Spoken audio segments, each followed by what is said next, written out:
The Chicago Bears are finally developing an offensive identity with Caleb Williams. But I think there are some misconceptions about what an offensive identity actually means and what that looks like for these Chicago Bears.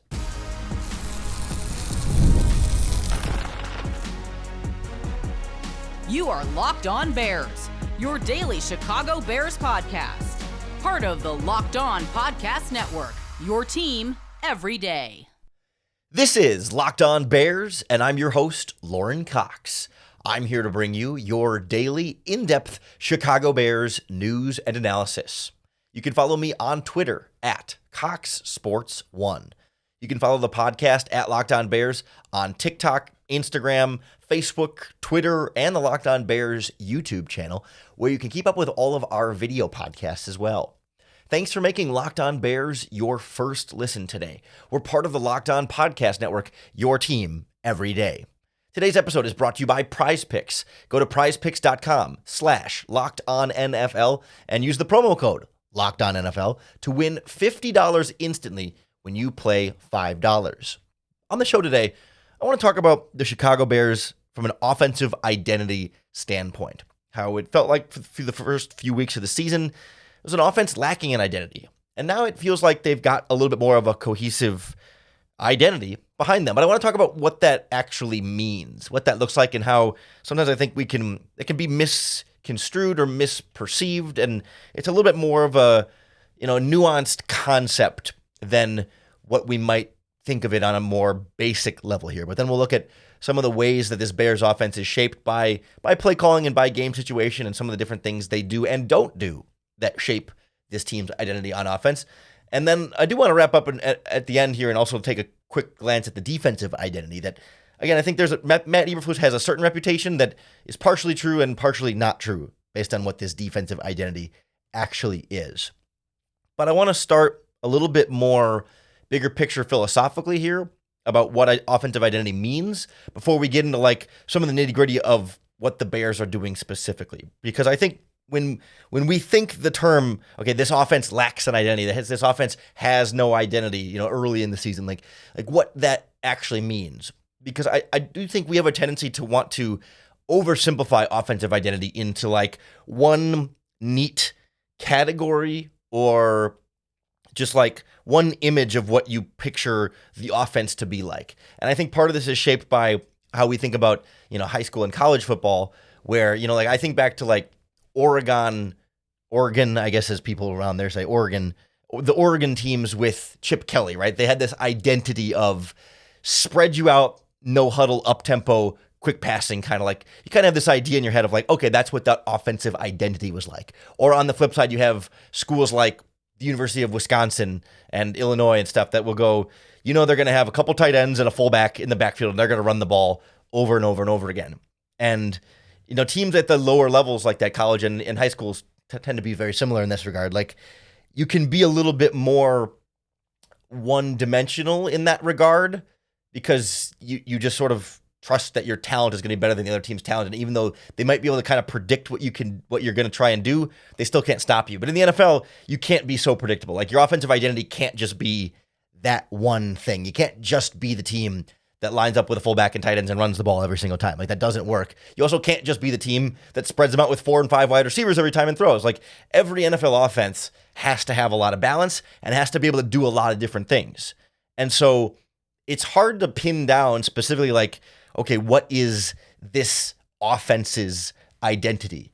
Some teams can have an identity of say being tough, sure, that's part of the identity. But I want to go more specifically into when you talk about what you're going to see from a play calling standpoint, how the Bears are going to move the ball and score points. What are some of the hallmarks of the ways that they're going to do that? Because it's not just going to be one way, but it's going to be sort of a series of offensive preferences, how they prefer to pass, how they prefer to run, what kind of personnel they like to use, all that sort of stuff builds into what their specific offensive identity is going to be compared to other teams. Because every team wants to run the ball, wants to throw the ball. Every team wants to hit deep shots. Every team wants to have big, long breakaway runs. Every team wants to do the same things, but there are a lot of different ways to get there towards doing those same things. It's also true that your offensive identity changes over time, and that what your offensive identity might look like in week 5 right now may be different than what it looks like in week 15 at the end of the year, because you have to adapt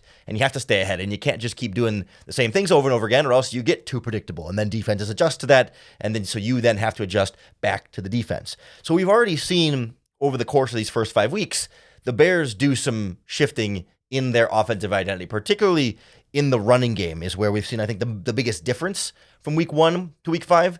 We've touched on this a little bit in previous weeks, but the trend continued even stronger this past game against the Carolina Panthers. When you think about the play calling in the running game, what kind of run scheme the Bears opt for under Shane Waldron. It's why they've been able to run the ball a little better the last few weeks as opposed to the first couple of weeks in the season.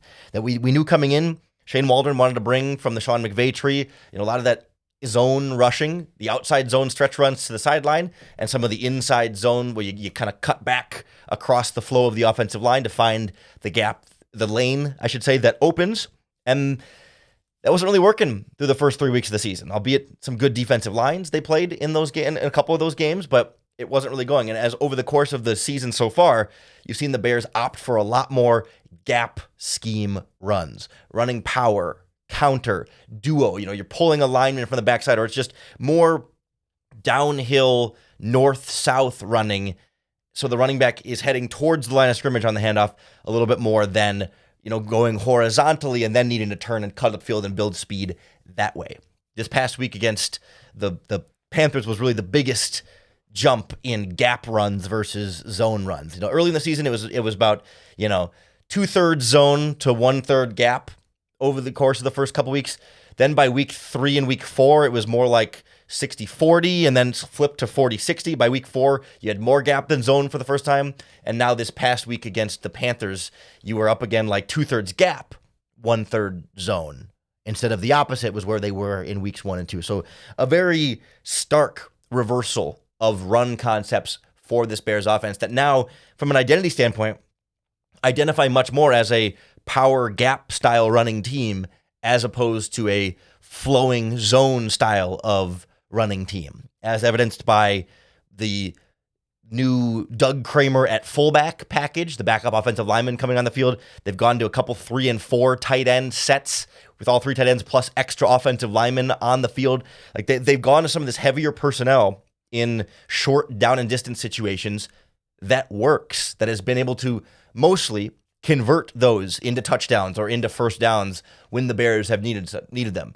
There have been exceptions to that rule, but I think after we saw Shane Waldron get embarrassed by the 4-play sequence in the red zone early in the season where they did the speed option on 4th down and lost 13 yards, they said, all right, screw that. That's not working. That can't be our offensive identity. We can't be this finesse, get to the edge team all the time. We got to be able to bulk up and jam the ball down their throats with Roschon Johnson as more of the power back, right? Like this is part of their offensive identity, but it's clearly not their whole offensive identity, right? The Bears offense isn't winning in football games because of Roschon Johnson and the 4 tight end sets and the Doug Kramer and the fullback plays. Yes, it's scoring them touchdowns, but like it's not getting them into the red zone. It's just one part of what makes this offense successful overall. And that's where we sort of get into some of the nuance of like identity as a multifaceted thing. Part of the Bears offensive identity is, hey, we're going to try and run the ball downhill on you a little bit more. And part of their identity is, hey, on 4th and 1, we can get our big guys against your big guys, and our big guys are going to win. We're going to get that 1 or 2 yards we need on 4th and 1 or 2, and you're not going to be able to stop us, even though on that play, there are no wide receivers on the field. The defense knows you're going to run the ball, and the Bears have been successful enough doing that, despite there being no real surprise to what they're going to do. And so that's part of what this Bears offensive identity has become. But I also think there's a lot more going on around Caleb Williams and with Caleb Williams in the passing game that I think is a little bit more defining for how this Bears offense looks on Sundays. And it's also been something that's been a little bit more consistent from week to week, but with some slight changes, but nothing going drastically as the passing offense has gotten better and better. So we'll kind of look at how this works around Caleb Williams and what identity they have in the passing game next on Locked On Bears. This episode of Locked On Bears is brought to you by PrizePicks. PrizePicks is the best place to play daily fantasy sports because PrizePicks puts you in complete control. They set stat projections for players, and you pick more or less on 2 to 6 players for a shot to win up to 100 times your money. Unlike the other daily fantasy platforms where you're setting your lineup and your lineup is then competing against everybody else's lineup and only the first or in second place people will win anything. With PrizePicks, it's just you versus the projection. So you're always in complete control and not dependent on what other people's lineups are that will affect your ability to win. It's really fun. It's a great way to follow along with games and have a little something extra to root for and keep tabs with on, Caleb Williams' passing yards and DeAndre Swift's rushing yards and whatever player you want in games across the league, not just football games as well, but basketball and baseball and hockey and soccer. I mean, they've got it all at PrizePicks. And right now they're giving you a great offer to get started. If you sign up today, you will get $50 instantly after you play your first $5 lineup. Just download the app today and use our promo code LOCKEDONNFL. Your lineup doesn't even have to win. Just place a lineup for $5, and they're going to give you $50 instantly with that lineup. Just remember that promo code LOCKEDONNFL at prizepicks.com/LockedOnNFL. PrizePicks. Run your game. The Chicago Bears run their offense with a certain identity in the passing game that's becoming a bit more clear now. And this is always a combination of what the play caller calls and then what the quarterback does with that play call. Because it's not like every time Shane Waldron calls a passing play, he is telling, hey, Caleb Williams, you have to throw to this wide receiver on this route. There will be a player who's first in the progression and that they will look to first and is more likely to get the ball on that play. But at some point, the offensive coordinator gives the play call in, and then it's out of his hands. And then whether the quarterback was able to get to the first read, has to scramble, is sacked, whatever, that's out of the coordinator's hand in a lot of cases. And so, it's not as though this offensive identity is purely Shane Waldron's or purely Caleb Williams's, but it's kind of a combination of Waldron and Williams and also what the receivers are able to do and aren't able to do, what the offensive line is and isn't able to do. But I think there are a few particular areas that we can point to as where the Bears are seeing offensive identity around Caleb Williams. And I think one of the ways we can start by thinking about this is the routes Caleb Williams throws to the most. If you look at his targeted passes this season, the number one route he's thrown this year in terms of frequency is curl routes. And I feel a little bit of PTSD there because we think a lot about Matt Nagy running a lot of curl routes over and over again. But I think the difference here between the curl routes of Matt Nagy's offense and the curl routes of Shane Waldron's offense is with Nagy, there were a lot more plays where everyone was running curl routes, where it was all curl flats to both sides of the field. 3 or 4 wide receivers are running 10 yards out and turning around, and then maybe you have a running back as a check down. And that was the whole play. His only option the quarterback's only option on that play is to throw one of the curls or throw the check down. But I think what we're seeing in Shane Waldron's offense is that, yes, it has been Caleb Williams' number one targeted route, but on a lot of those plays, one of the receivers is running a curl, but not every receiver is running a curl. And that's the difference, right? When he's going through his progression, it's not like, do I throw the left curl, the middle curl, or the right curl? It's, okay, I'm looking for the deep shot over there. He's not covered. I've got a crossing route over the middle of the field. He's covered. Sorry, he's covered. He's not open. He's not open. Curl route over here ends up being a little bit more like a check down there. It's not exactly the same thing, but it's also not the first and only read on the play is the curl open or is the curl not open? If the curl's not open, you got nothing else to go to. That was a little bit more the Matt Nagy offense. But with the Bears, it's a little bit more of come back to that if you need it, because it's an easier concept for the quarterback to hit the wide receivers coming right at you. He's going to fight for the ball. You can see it pretty clearly. You don't have to anticipate as much of where the coverage is going to be because you know where the receiver's coming. That's the most common route for Caleb Williams. Curl routes, then it's your go balls, your 9 routes, your vertical, just your straight up vertical routes up the seam or up the sideline. Not a post, not a corner, but the vertical ones are the second most thrown route from Caleb Williams. Curls and goes, right? Check down and deep ball there. Then you've got screen passes, then you've got out routes, and then you've got flat routes. Flats are going to be your pure check down to the flat. The outs, they throw a lot of those sort of quick and intermediate out routes that are a nice little timing play to get him going. The Bears are in the top 5, I believe, in the NFL in number of screen passes, percentage of screen passes thrown this year. Like, what percentage of Caleb Williams' plays are screen passes? That rate of screen pass throwing, Caleb Williams is exactly 5th, about 16% of his screen passes, just behind Jaden Daniels and Patrick Mahomes, who are 3rd and 4th on that list. He's thrown 30 screen passes this season, completed 26 of them for 182 yards. The screens are a big part of this Bears offensive identity. I don't love it as a part of their offensive identity, but it is one nonetheless, right? Okay, so he's taking the curls when they're there, and those are sort of the meat and potatoes of this Bears offense. The deep shots have been trying to open things up vertical, and it hasn't been until week 5 against the Panthers that they really started connecting on more of those and got some touchdowns going on those go routes.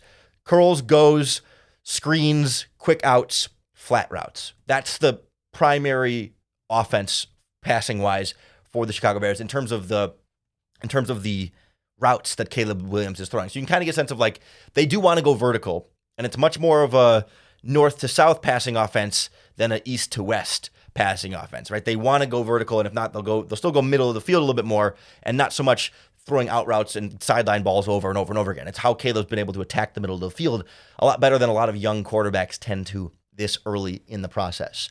Some other things that stand out about this Bears offense, though. They are near the bottom in the NFL in motion, pre-snap motion, sending guys from one side of the field to the other, shifting players along the line of scrimmage.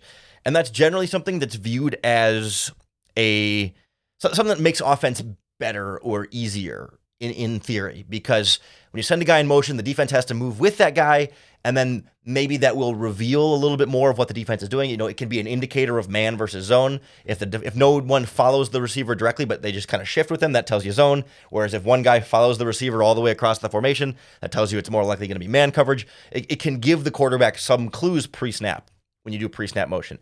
And so you can make the argument that the Bears should do more pre-snap motion. You can also make the argument, as Aaron Rodgers does many times, Aaron Rodgers hates pre-snap motion. The Jets are near the bottom of the NFL in pre-snap motion, because if you don't do pre-snap motion, you have a nice static picture before the snap. So when you get up to the line of scrimmage, you've got 20 seconds where you can see everything. And if you send them in motion and it changes the picture, all of a sudden, whatever you thought you were seeing for the first 10 seconds, okay, you got to throw it out the window, because I thought it was this coverage, but when the motion changed how they were lined up in coverage, okay, now I got to figure out what they're doing again. And there's something to be said about giving the quarterback a clean picture to look at pre-snap, so that if things start to roll quickly post-snap, he can adjust on the fly if he needs to, but you don't have to create more for him to have to think about pre-snap when there's already 10,000 other things on his mind pre-snap. The Bears are also a little lower towards the bottom in play action.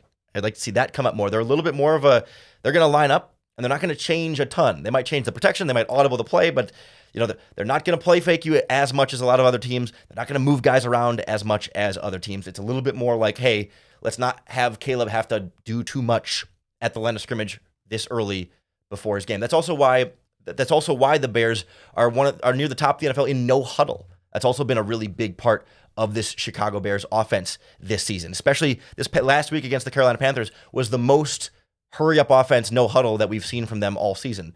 First 3 weeks of the year, it was about 25 to 30% no huddle. This past game, it was almost 40% no huddle, almost a half even.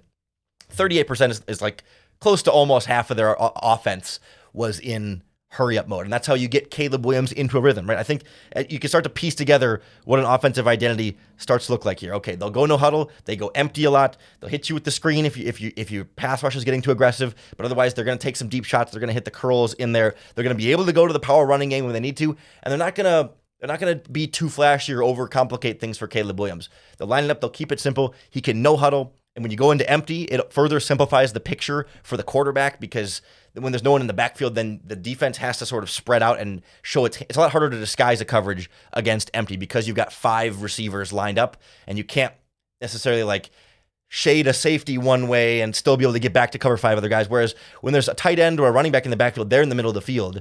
So it's easier for a guy from either side of the field to potentially come over and cover that guy, so they don't have to designate exactly where they're going to be covering if they can kind of hang out in the middle here and don't have to pick a side.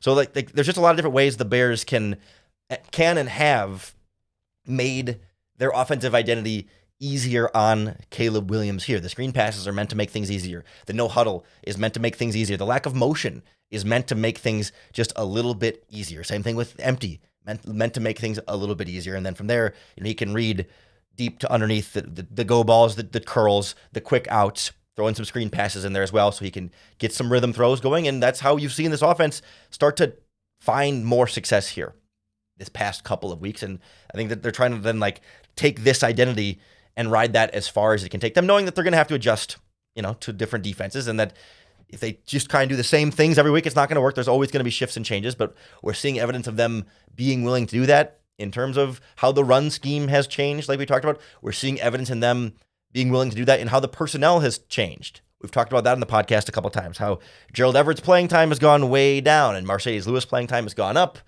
We've seen the running back rotation change with Khalil Herbert out of the mix entirely.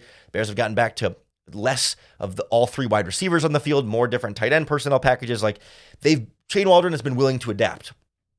And I appreciate that, and he deserves credit for that. And he seems to have found something that feels like an offensive identity right now, and we'll see how well they can keep that up this week against the Jaguars, but also, against the Commanders after the bye week, and then when things really get tough against a team like the Vikings that have a strong defensive identity of blitzing the crap out of you every single play. You might have to adjust your identity to match up with the other team's identity a little bit better and a little bit different, and that's what makes the sport of football a fun chess match every single week.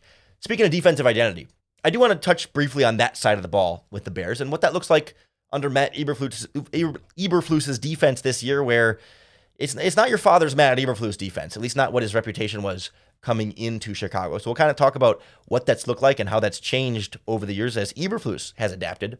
Next on Locked On Bears. This episode of Locked On Bears is brought to you by FanDuel Sportsbook, America's #1 sportsbook. And right now, FanDuel is helping you start this season with a big return because they're going to give you $200 in bonus bets, guaranteed, when you place your first $5 bet. So you could bet $5 on the Bears and Jaguars this weekend. The Bears are 1.5-point favorites in London, just 1.5 points. If you think the Bears can win by 2 or more points, that could be a very easy bet there. The money line is Bears -130 straight up. And the over-under is set at 44.5 points. So whether it's the Bears, whether it's college football, NBA season's coming up here, WNBA playoffs, hockey, baseball playoffs, tennis, boxing, soccer, you name it, they've got all your sports at FanDuel. A $5 bet will give you $200 in bonus bets guaranteed. Whether your bet wins or loses, doesn't matter. You get your winnings or you don't, and then they will add $200 in bonus bets into your account. All you got to do is download the FanDuel app. It's safe, secure, and super easy to use. And you can get started by going to FanDuel.com. FanDuel, America's #1 sportsbook. The Locked On Bears podcast is also brought to you by Hillsdale College. Hillsdale College is here to help you continue your education for free because Hillsdale College is offering more than 40 free online courses right now. And I think that's so much fun. I love learning. And I especially love learning when you're not being forced to learn. I didn't like in school, you're taking a class because you have to take it. So you don't really want to read the textbook because it's boring. And why do I have to know all this stuff? When am I ever going to use this in my real life? Totally valid. But at Hillsdale, you don't have to do anything. But you can do it for fun because you enjoy the topic, because you want to learn more and you're excited by it. Whether it's they have a class on classical music, they've got chemistry stuff, they've got, constitution and political science classes, economics classes, rise and fall of the Roman Republic, history. You name it. They've got a bunch of fun courses you can do, and they're all self-paced. So you can start whenever you want. You can tune in wherever you are, and you can go deeper with readings, quizzes, discussions, or just enjoy the lectures. There's no test. It's okay. You're not going to pass or fail and ruin your chances at getting the degree. So go right now to hillsdale.edu/lockedon to enroll. There's no cost. It's easy to get started. That's hillsdale.edu/lockedon to register. HILLSDALE. Hillsdale.edu/lockedon. We've talked a lot about this offensive identity because it's been a work in progress, because it's been something that hasn't been there much of this season and is still developing and coming together. But this Bears defense has had an identity pretty much from week one. And it's pretty well carried over from last season with some light changes perhaps here and there, but nothing drastically different. But I think it's still important to acknowledge that even when the defensive identity is less of a question mark or less of a work in progress, it's worth kind of checking in and saying, like, well, what is the identity of this Bears defense? Okay, like, they get a lot of turnovers. Like, is that a defensive identity? Kind of.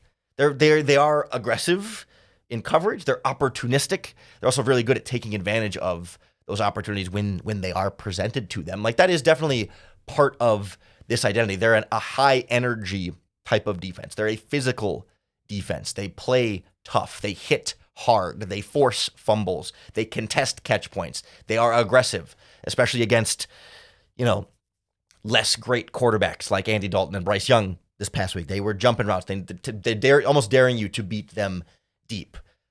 And we think a lot about, the hits principle and that being an identity that Matt Eberflus puts in these guys. But I think we can take it another layer deeper here, identity-wise, and not just in terms of, like, the feeling of the defense being aggressive or whatever, but, like, I think about from a pass rush standpoint, right? Like, this is a defense that uses a lot of different personnel and alignments to get pressure.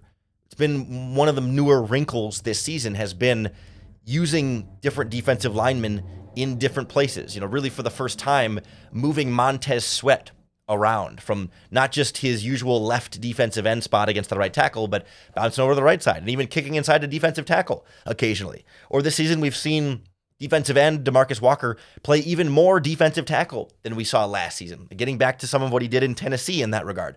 On almost every third down that isn't third and short or any long down and distance situation. So any, like, clearly passing situation, either first and second and long or third and medium to long, DeMarcus Walker is almost always playing defensive tackle. You almost always have three defensive ends on the field. Usually it's Sweat on one side, Darrell Taylor on the other side, and then DeMarcus Walker in at defensive tackle with Gervon Dexter, and that's kind of your pass rushing package on your defensive line. And then they can stunt and twist those guys from there. They've moved them up and down the line of scrimmage. They've had Darrell Taylor, like, stand up and actually line up inside kind of over the guard and pass rush and run a stunt from that spot. Like, they've been able to mix up the fronts a lot, even with just four guys in there. Now, we're not seeing Matt Eberflus blitz overall a ton more than he has in years past. It's about 25%, about a quarter of the time over the course of this season.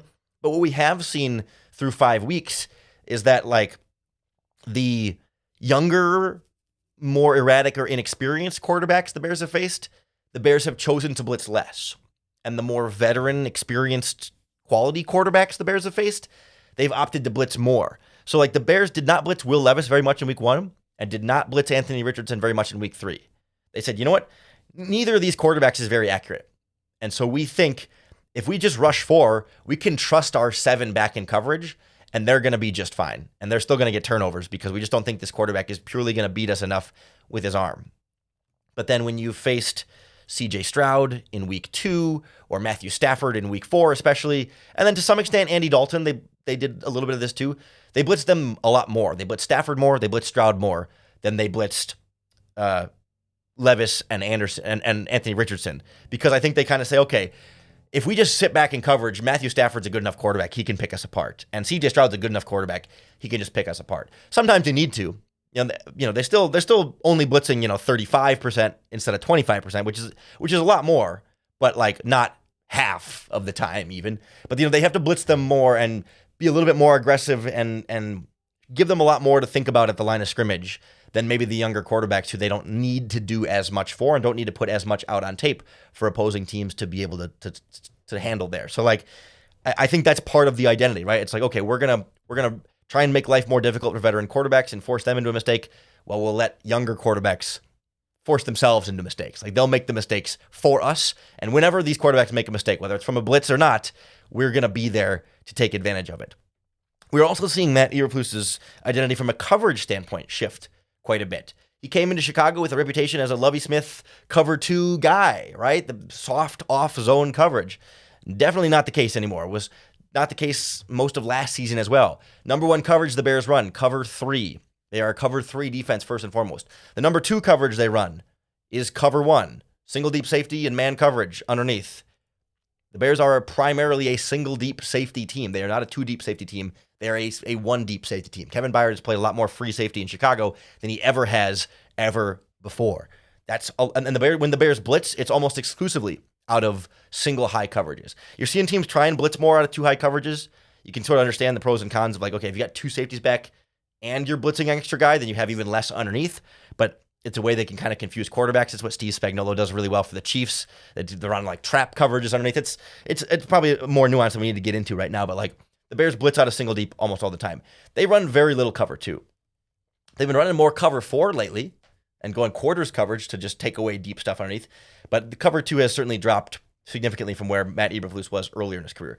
And the Bears almost never run complete cover zero, where it's the all-out blitz with just man coverage behind it. And they almost never run what's called two-man, with two deep safeties and man coverage underneath. It's just not really, they don't go all in on the blitz.